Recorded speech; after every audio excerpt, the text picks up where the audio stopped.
Buddy, it's Neil. Check out what I have here. I have a tailgate net. So like sometimes when you're driving down the road, we have junk in the back and you don't want it to just fly out. What you can do is you can put up one of these nets. You've probably seen these things. People have them all over the place.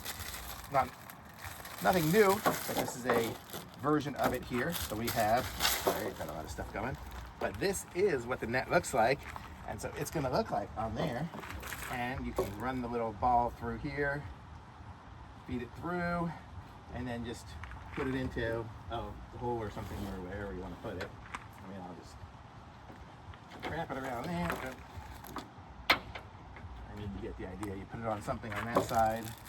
There's Carabiners too, so probably want to hook it up a little bit better than me, but I'm just giving you an idea of what it'll look like. Came off. Hold on.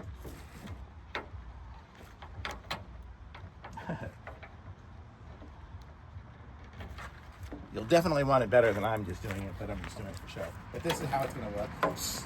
You get the idea. It's going to be a net going across the back of your truck to make sure stuff doesn't fall out. So it's cool. I like it. It'll totally fit on this. This is like an F-150, F-250. You know, they're all kind of the same size. So totally cool. Thumbs up.